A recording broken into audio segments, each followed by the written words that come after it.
are listening to a free version of the Majority Report with Sam Steeder. To support the show and get another 15 minutes of daily program, go to majority.fm, please. The Majority Report with Sam Steeder. It is Thursday, November 14th, 2019. My name is Sam Steeder. This is the 5-time award-winning Majority Report. We're broadcasting live steps from the industrially ravaged Gowanus Canal in the heartland of America, downtown Brooklyn, USA. On the program today, Democrats score on day one of impeachment hearings and all that jazz. Federal Appeals Court rules Congress can seek 8 years of Donald Trump's taxes. Meanwhile, speaking of Donald Trump, the U.S. held almost 70,000 migrant children in 2019. Infants, toddlers, elementary school kids.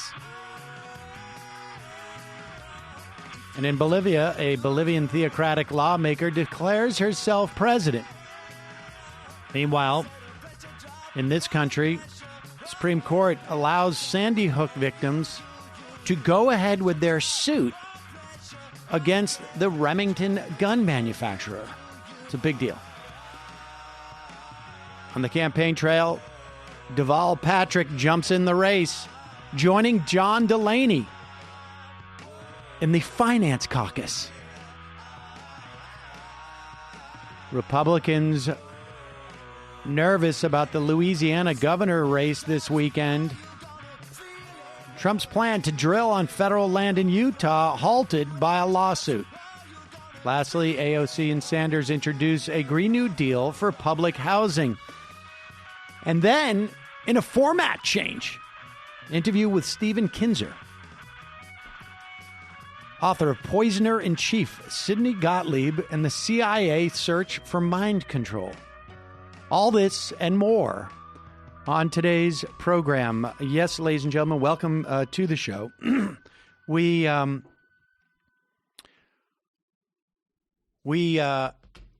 a skeletal crew today. Michael's out, Jamie out, and we've got to do. Obviously, we're starting a little bit early today. We're going to do the show in reverse order for the live folks, but we will flip it for the freebies. As always, you can become a member of this program by going to jointhemajorityreport.com. When you do, you support the free show. You also get extra content every day. And you also get the free show commercial free. Okay, so yesterday we did a bunch of streaming. Obviously, you can go back. We have 2 segments that cover, I would say, about 90% of the hearings yesterday. And any of the highlights from that we did not get to, we will touch upon today. But the main gist of it was the Democrats wanted to do 2 things yesterday. And I will give a little bit of an analysis in a bit as to what I think their strategy was about. But they wanted to do 2 things. It was quite clear. One is they wanted to communicate to some audiences that the U.S., the implications of what Donald Trump did were, the stakes were high in terms of our relationship and the importance of our relationship and U.S. foreign policy toward Ukraine. And largely, George Kent, a State Department official, delivered that message. He had other things to talk about, but that was the big part that he needed, that he was brought in, I think, why they had him on day one. And then it was Ambassador Bill Taylor, who was the U.S. diplomat to Ukraine. And he was brought in to basically say, over time, I realized there was a 2-track foreign policy with Ukraine. One, which represented U.S. foreign policy. The other, the irregular, he called them, that represented Donald Trump's personal interests. And I recognized when they started to diverge, these two tracks, and I came to understand what was going on. And he delivered that very well. The Republicans largely did not seem to be aware that this was going to happen yesterday. To the extent that they were successful at anything, I think they did make a case that Hunter Biden is a bit of a fail son and that we have a problem in this country with people trading off of their name and monetizing it, which I think is a fair assessment, largely irrelevant to the question of impeachment, but not so much if you're a Fox News viewer. And here's the point. Fox News, we got something similar to this, or this is Fox News Now. And they wanted, one of the things that was quite clear during the impeachment hearings, and it started very, very early, was you saw a lot of conservatives tweeting out, boring, very boring. And this was the line that was taken by the Republicans and the conservatives. This was their strategy from the beginning. Let's convince people not to watch it because it's boring. And after the fact, let's convince people that nobody watched it. It was irrelevant because it was boring. And here is Bill Bennett. They brought him on. I took him out of retirement. I don't know what Bill Bennett is doing now. He's got a Fox Nation show. Oh, he does? Okay, Yeah. well, there you go. At Steve Wynn's casino, where they sit in a round table and just talk. Oh, is that right? Talk shop. Well, yeah. Steve Wynn doesn't own that casino anymore. We sure that show's still on? Maybe not with Steve Wynn. After. Right. Well, I mean, the bottom line is now the reason why they brought Bennett on here was because Bill Bennett was a Republican sort of pillar, and he was at one point the Secretary of Education, I think, under one of the Bushes, and it was subsequently found that he had a massive gambling problem that reached into, I think, millions of dollars, and that he was also apparently going to Vegas to gamble and then hooking up with a dominatrix, and he was married, and so it was a little bit scandalous. If I remember, that was at least the alleged rumor about him with the dominatrix. And so they brought him on to talk about how, what it takes to make a scandal sexy. And here he is. Americans are not buying the attacks on the president. They're not buying the attacks, and they're not interested. Look, this is a public event now, and there's no burglary, there's no break-in, there's no tapes, there's no dress, there's no sex, there's no Monica Lewinsky. Just interest just isn't there. Yeah. Plus, most important, there's no crime. Okay. Now, I have two responses to this. One is that we are going to do most of our coverage with some background music that will jazz things up a little bit. Let's play a little sample of it. Yeah, we're going to do that as we do some of the coverage because I think it was Reuters said there wasn't, or it was at NBC. Here it is, analysis. The first two witnesses called Wednesday to testify to President Trump's scheme, but lacked the pizzazz necessary to capture public attention. And we saw something similar, I think, with Reuters, like that had to do with pizzazz. So we're going to add some of that pizzazz. The other thing to remember here is that I don't know what the ratings were for that. I don't really know whether the American public was paying attention or not. There is one very narrow audience that the Democratic impeachment is targeted towards. I don't think there's anybody out there who genuinely believes that impeachment will move the needle in the context of the 2020 presidential election. I don't know that anyone has ever said that. I think had the Democrats not done this, I think they would have dampened their own enthusiasm. But I don't think there was anybody who ever said, if they impeach Donald Trump, he's going to lose support. I think there have been people who said if you impeach Donald Trump, you could actually help Donald Trump. There's no evidence of either thing that's happening. His approval ratings have not moved. I guess it's conceivable they could drop a little bit if they make the case. And I guess it's conceivable that they could go up if the Democrats had handled this really poorly. And it's quite clear that they're not. The audience for this are in purple states, and they are going to be potential voters.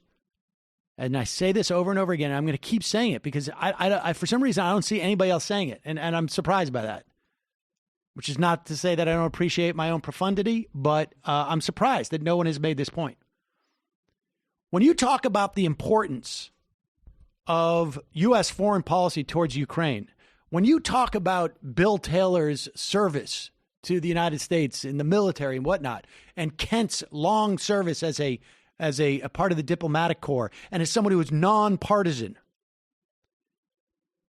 you might as well be talking to the voter that Susan Collins is trying to reach, or the voter that Cory Gardner is trying to reach, or the voter that Joni Ernst wants to reach, or Sally McAdams wants to reach, or Tom Tillis wants to reach. There may be even in Georgia. I mean, the playing field could expand. And the problem with that is not so much that you're looking to even convince those people. They may not even be paying attention. But in 6 to 8 months from now, when Susan Collins is trying to distance herself from Donald Trump, when Cory Gardner is trying to distance himself from Donald Trump, when Joni Ernst is trying to distance herself from Donald Trump. Remember, Joni Ernst even said there should be an examination of this. I'm following Grassley's lead here. They don't want to be hugged too tightly by Donald Trump. They also don't want to be crapped on by Donald Trump. And so what their plan was until any of this happened was to sort of toe that line and bob and weave and be non-committal. But there's nothing that can commit you more than voting for or against impeachment of this president. And when Susan Collins votes not to impeach Donald Trump and her opponent says, how could you vote to protect Donald Trump? His word versus the word of these distinguished people like Ambassador Taylor and, and George Kent. Guy wears a bow tie, for God's sakes. Susan Collins does not have the opportunity now to say that these people their testimony was in any way compromised. She is in a box. And what happened yesterday was that box got even harder and more rigid and less escape proof. That is what the whole import from a political standpoint will be in 2020, in the 2020 elections. It will be, and some congressional races too, I imagine, but mostly from the Senate perspective. Like I say, there would have been implications, I think, if Democrats had not done this, because I think that would have depressed some of the support for Democrats, broadly speaking, and it would have left a vacuum where Donald Trump and Bill Barr would be creating a whole myth now about, 2016 that is now automatically debunked. And we have people debunking that every day on our TV now in sworn testimony. And I think there was a ethical, civic responsibility to do this. But in terms of electoral politics, all of its meaning is going to be in the Senate races. And we will talk more about that in a moment and start to crank up the all that jazz music. Let me tell you, one of today's sponsors is News Voice, which is the first ever entirely open, crowdsourced, and democratized platform for news. And you can download the app for free at newsvoice.com/majority. In a country where the vast majority of news is owned by the same 5 huge corporations, it's important for us to always pay attention to where our news is coming from, who owns which media outlets, what political biases may be in play, and that's exactly what News Voice helps you keep track of. News Voice is a free, crowdsourced website and mobile app that lets you create personal news feeds and maintain a clear picture of where your news is coming from and what political slants may exist. It helps you aggregate news from corporate outlets, international outlets, local news, and independent media. Hello. Giving you access to every side of every story. News Voice is fueled by its community of users who contribute to the platform by fact-checking, submitting stories, sources that are missing, upvoting stories, writing story summaries. It's one of the places I visit in the morning when I'm trying to collect stories of the day, and it gives me an opportunity to make sure that I've covered all my bases. You can also comment on stories. You debate politics with other members of the community. News Voice Play feature lets you listen to your personal news feed every day through customizable audio news playlists. It's your own personally tailored radio station for news. News Voice is a next-generation news aggregator and social media platform that values transparency, good journalism, and productive political discussions. Get totally free access by going to newsvoice.com/majority.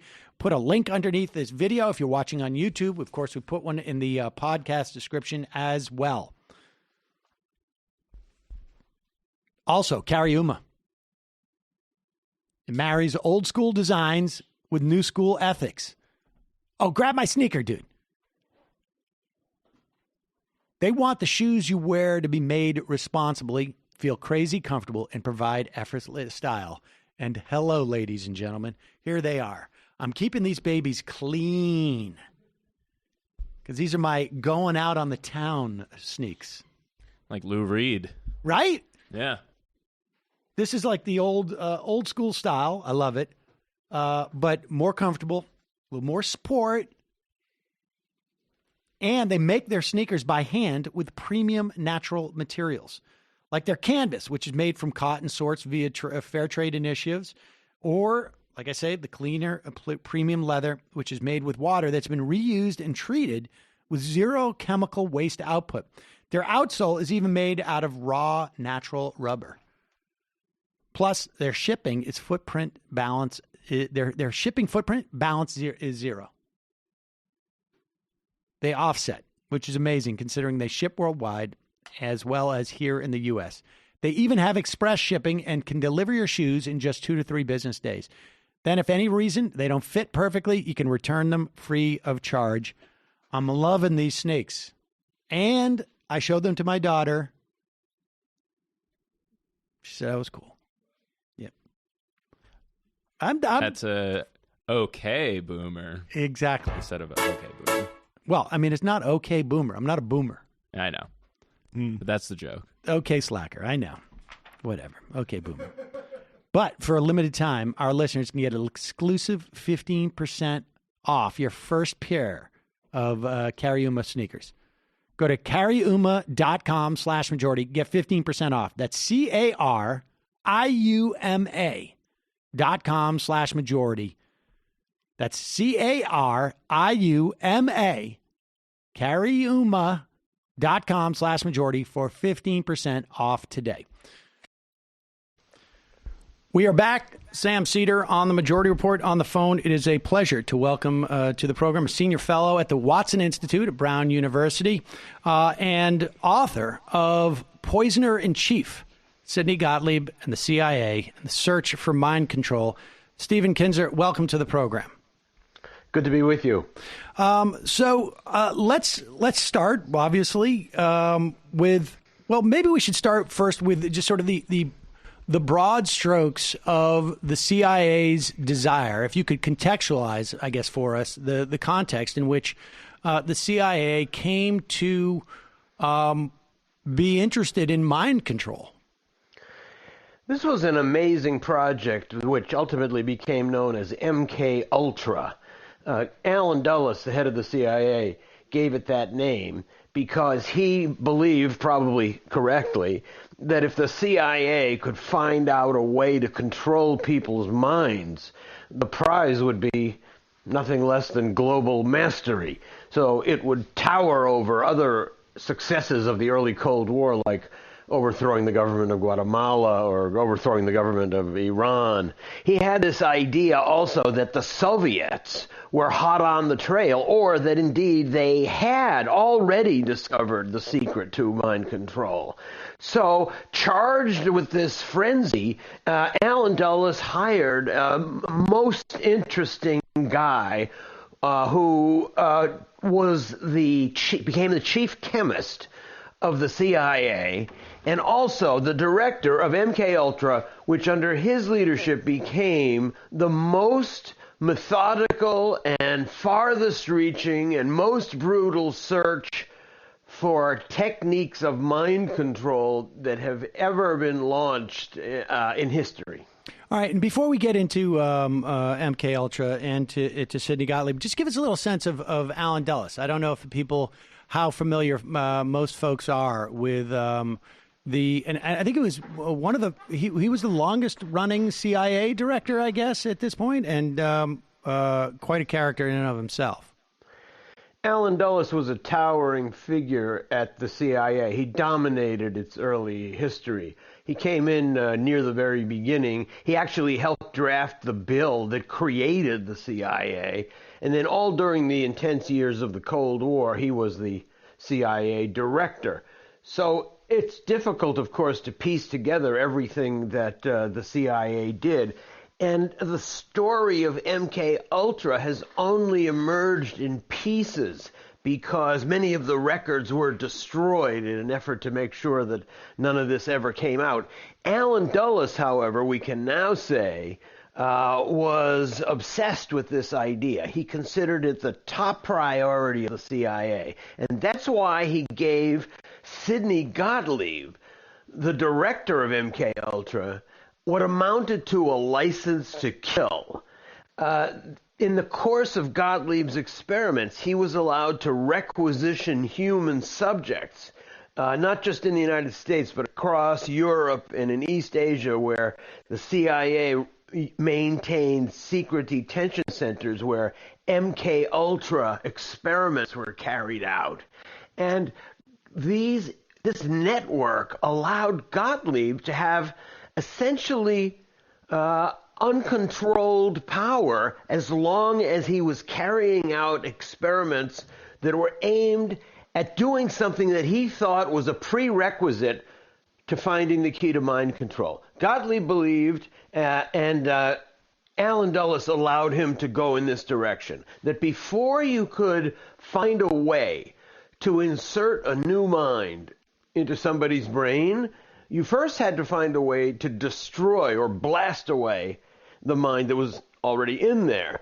So that was the goal of his experiments. And he spent 10 years trying to find ways to use drugs, electroshock, and all kinds of other techniques in ways that would allow him to destroy a human mind and a spirit and a body. And he did that for 10 years before finally concluding in the end, in the early 1960s, that actually mind control is a myth and the entire search had been fruitless. All right, and we'll go through some of the details of that 10 years, but how, I'm struck by two questions. Is one is like, why specifically Sidney Gottlieb? And two, is it possible there are other Sidney Gottliebs out there that we just don't know about? Well, first of all, you ask why Sidney Gottlieb, and that is a fascinating question because I truly believe that I have stumbled on the most powerful unknown American of the 20th century. There can't have been anybody else who was allowed the freedom to do the things that he did on his own without really having any supervision at all. So Gottlieb was brought into the CIA as a 32-year-old chemist in 1951. But he was a very different figure from just about everybody else in the top ranks of the early CIA. All of those gentlemen knew each other from the silver spoon background of the same private schools and investment banks and law firms. Gottlieb was different. He was the son of Orthodox Jewish immigrants in the Bronx. He went to City College. He limped. He stuttered. He was a very different figure from the other CIA officers of that era. And he also had a very strange personal life. The way he lived was probably different from every other federal bureaucrat in 1950s Washington. He lived in a little cabin in the woods with no running water. He was into living at peace with the environment. He considered himself a compassionate humanist. He grew his own vegetables. He got up before dawn to milk his goats so he could make yogurt. He meditated. So by day, he was carrying out the most intense experiments on human subjects that have ever been conducted by any agency or officer of the U.S. government. And by night, he was living this life of the contemplative father and husband who lived off the land and were spiritually in touch with all the world around them. So he had a Jekyll and Hyde thing going in a big way. And your second question, could there be other Gottliebs? I tell you something, this story is shocking even to me. You know, this book is my 10th book. But it's the first book I've written that I'm shocked by. I still can't believe that all of this happened. And as I've turned it over in my mind during the years I've been working on this project, naturally I've asked myself the question that you asked. So if there was a Gottlieb then, think of how much further advanced is the secret world and how far further along the technology is, how much vaster is the computer potential.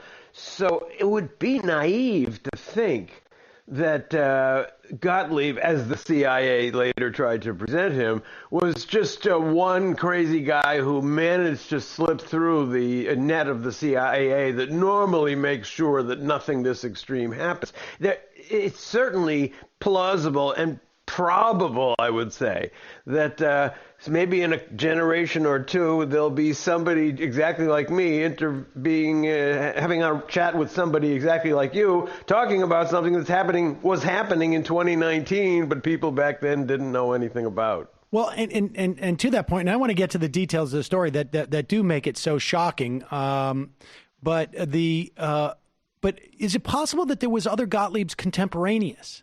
Like, I mean, we know, I just wonder, like, they didn't do it, they certainly tried, right, to cover up all of the existence of this program. I wonder if it's possible that there were others that they were more successful with. At the end of Gottlieb's career, he had to appear before a couple of congressional investigating committees.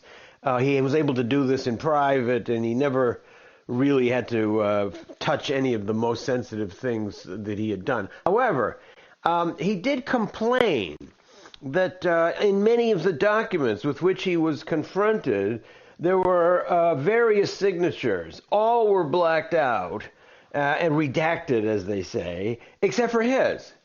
And he kept saying, why me? Why is my signature the only one that nobody ever blacked out when they decided to release these documents? And that, I think, made him reflect back on something we just talked about, which is how different he was, what an outsider he was at the CIA. I think that when the truth of MK Ultra began to come out in drips and drabs, the CIA's response was to say, well, as William Colby, the CIA director, said when asked about this once by some MK Ultra victims, some of our people were out of control in those days. There were problems of supervision. So essentially, this is a way to avoid all institutional responsibility and say, well, it was all Gottlieb's fault. Could there have been others? I don't think there was anybody running a program like this. Because Gottlieb had authority to travel around Europe and East Asia directing experiments like none that have ever been conducted in the U.S. government. So he really was a person who not only carried out these experiments, but conceived the entire program. Wow. And I tell you, one of his favorite drugs, his all-time favorite drug was LSD, which he himself said he used at least 200 times. And when I read that and I started reflecting on how bizarre were some of these horrific experiments that he carried out, I even asked myself, when wondering how you could conceive of these experiments, did he conceive of some of them while he was actually using LSD, on his favorite drug, and then letting his mind go off in this grotesque direction? Well, let's talk about MK Ultra. So it sets out he's tasked, right, with this idea of like, we want you to learn how to brainwash people, but before we can implant ideas in their minds, we have to break them down. So was it did he then decide like, okay, well then I'm going to use a wide range of techniques to do it. Like, let's go through some of those. I mean, one you've touched on is just like basically dosing people. But go through the lengths in which, like, how long over the course of those 10 years was LSD like, okay, we're going to start with every patient that we have, every subject of this experiment is going to get LSD, and then we're going to do other things? Or was it cocktails of different drugs? Or, what was his, I guess, scientific approach? First thing he did was to ask himself, like a good scientist, what research already exists? So who's out there that's already an expert in this field? And the field is how to destroy a human mind and a soul and a human body, and how to use drugs to do that and try to control people. Well, the obvious answer was the Nazi doctors who had carried out experiments in the concentration camps. And those Nazi doctors, along with some of their Japanese counterparts, came to work for MK Ultra projects. I tell you, while doing the research for this book, visited what I think was the first CIA secret prison. It's in a beautiful chalet in Germany. And the young German businessman who owns it took me down into the basement, and he said to me, these were the cells in which the MK Ultra doctors and their Nazi counterparts carried out experiments that were just continuations of the experiments that those same Nazi doctors had been carrying out just a few years earlier. Right, this is 1952. Down the right? road. Exactly. We're right in the early 1950s now. So what kinds of experiments were those? So, for example, in that safe house or others like it in Germany, an experiment like this might be carried out. I found one in which the victims would be placed in a sensory deprivation chamber, like a coffin, and then injected with barbiturates, so they would fall into a deep coma. Then, after a period like that, they would be suddenly injected with overdoses of amphetamines that would make them hyperactive. And while they were in the transition phase between coma and hyperactivity, they were given overdoses of electroshock to see if this whole combination delivered at that moment might be something that could destroy a person's mind or kill someone. And in fact, the same German businessman I was telling you about, who owns what was then the CIA torture house, told me people in the neighborhood, the older residents, have told me that in the forests around here is where they buried the victims who were experimented to death. And most of those places are now covered by shopping malls and apartment blocks. So those were victims who the CIA documents charmingly call expendables, like refugees who nobody was connected to, or suspected enemy agents that the CIA had captured. In East Asia, many of the victims were North Korean prisoners of war. So Gottlieb had the right essentially to requisition people to carry out experiments, and then he would go over or send other MK Ultra teams over to carry out these experiments. Now, Inside the United States, Gottlieb also carried out experiments, although here he did not have the actual license to kill people because he had what was called in the CIA documents the disposal problem. He didn't have that over in the Philippines or in Korea or Japan or Germany. So he would carry out experiments often in federal prisons for obvious reasons. He liked using inmates. I found one MK Ultra experiment, for example, that was carried out in a federal prison in Kentucky. In this experiment, 7 African American inmates were segregated into a cell, and without being told what was happening to them, were given overdoses of LSD every day for 77 days.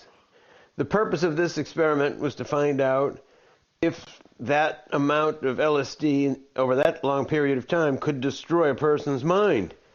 The protocols from that experiment were among the records that have been destroyed and lost, but I strongly suspect that the answer to that experiment question was yes. I believe that, I'm sure those people's minds were destroyed, so the experiment would have been a success.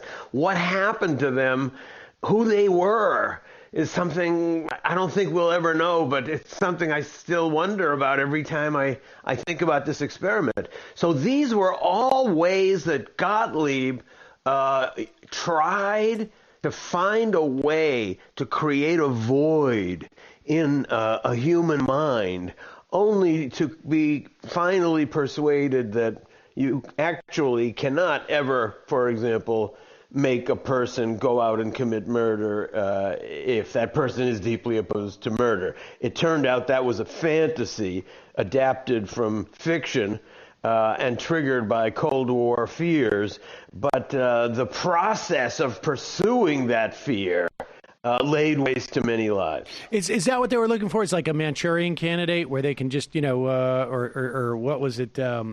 The Boys from Brazil or Telephone or whatever it was, where it's like, we just call up. All I got to do is read get this guy on the phone and then say a poem by Thoreau, and they go off and commit some type of espionage or something.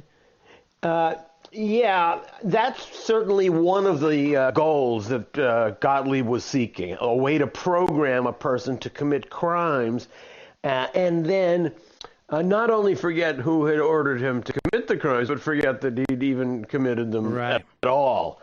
They were also looking for other things. For example, a truth serum. How do you get a prisoner to reveal everything that he knows? And in fact, Gottlieb was the author of the first CIA memo based on his years of experience about how to break down prisoners and make them totally reliant on the interrogator. That document in various different incarnations has gone all the way through Vietnam and Latin America and up to Abu-Ghraib and Guantanamo. So in a way, MK Ultra has definitely influenced the development of the techniques that we now call enhanced interrogation. Have you, or has anyone located, I guess, subjects or victims of this? I mean, I know Whitey Bulger apparently was one of those guys who was dosed while in prison, right? Were there others? I mean, you couldn't locate those 7 African American prisoners. Were there others who gave like a firsthand account to this? I mean, I mean, I can only imagine the suffering that those 7 guys went through. The worst of it is that, of course, nobody even knew that MK Ultra existed, or that there was some guy from the CIA roaming around America and the rest of the world dosing people with LSD in various ways without their knowledge, just to observe their reactions. And nobody would have believed them if they had said so. So it wasn't until about 20 years after the experiments went on that the first news of them began to trickle out. And then at the beginning, there was a bit of series of people slowly realizing that this might have been what happened to me. And you're right, Whitey Bulger, the famous Boston gangster, was one person who came to this conclusion. He suddenly realized it. So Whitey Bulger's story is just one that we know. You can multiply this by many others. But it's one of the ways I put my book together, by trying to weave in the various stories that we have. So in Whitey Bulger's case, he was a young hoodlum in his mid-20s when he was sent to the Atlanta prison for truck hijacking. There he was approached by one Dr. Pfeiffer, a very eminent figure who was also the chief of a prominent department at Emory University.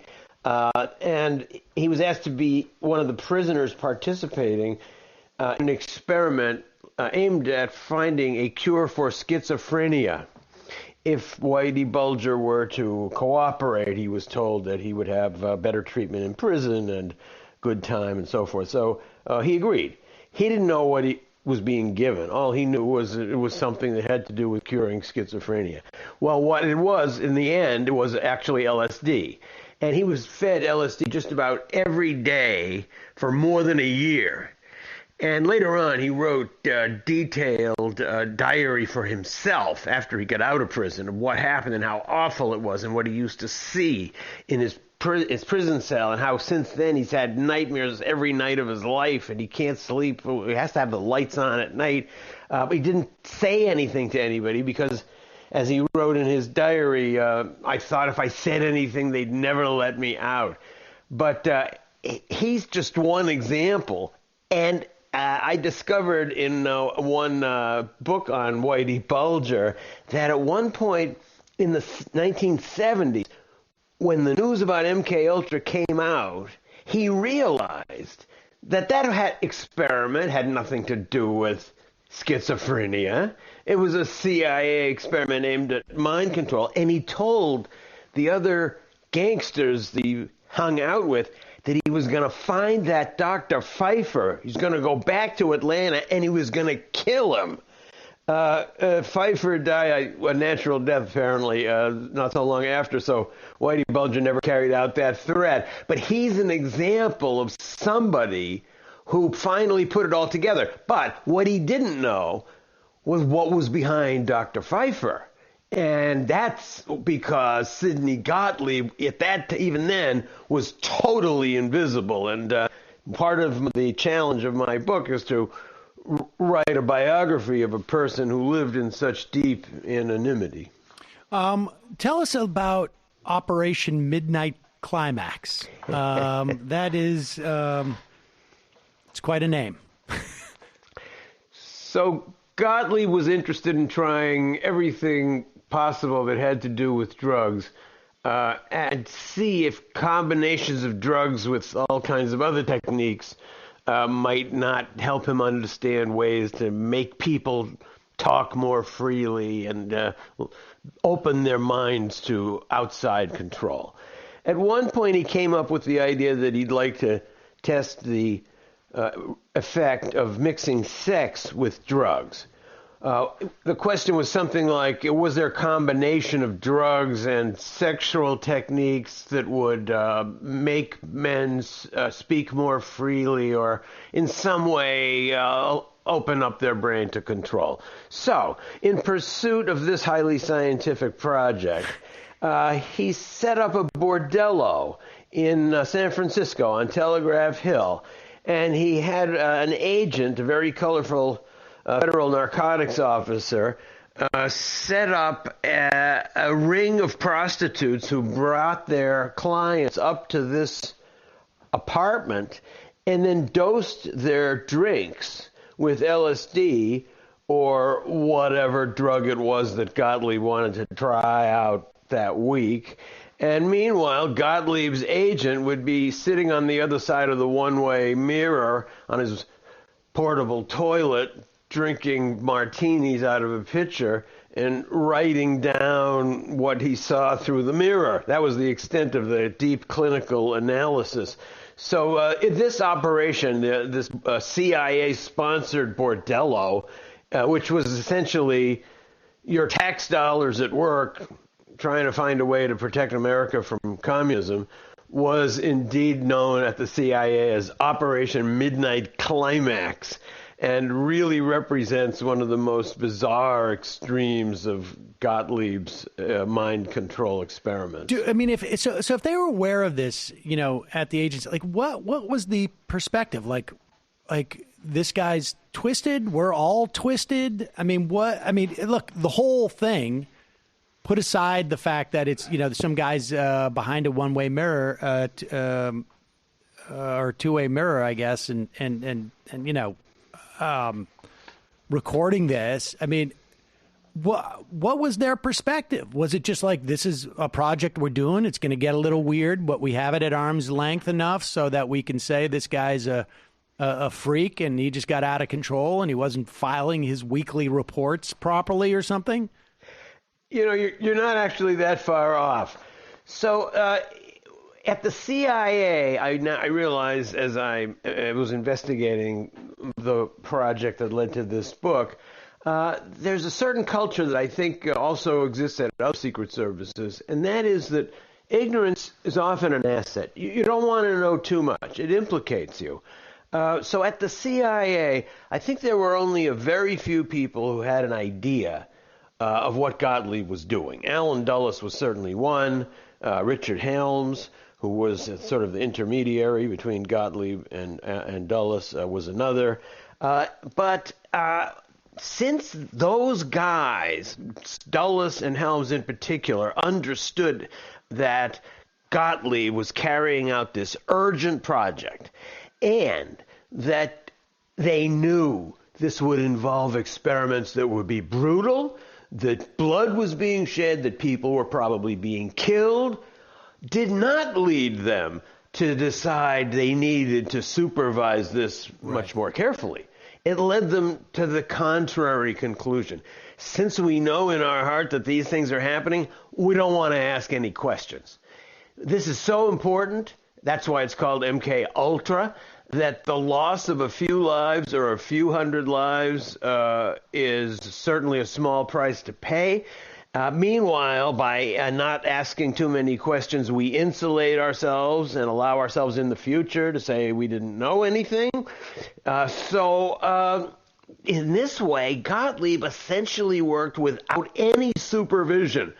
I do think there would have been a mind control project, something like MK Ultra, without Dulles and Gottlieb, but it wouldn't have gone to such crazy extremes.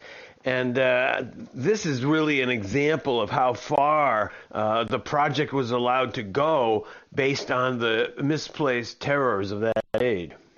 So aside from the story being, completely nuts and it being incredibly compelling, when you look back on this chapter, but the entire saga, what is what are the lessons that you take from it? Are they narrowly tailored to just the CIA? Is it about sort of the way that people wash themselves of responsibility? What's the big takeaway?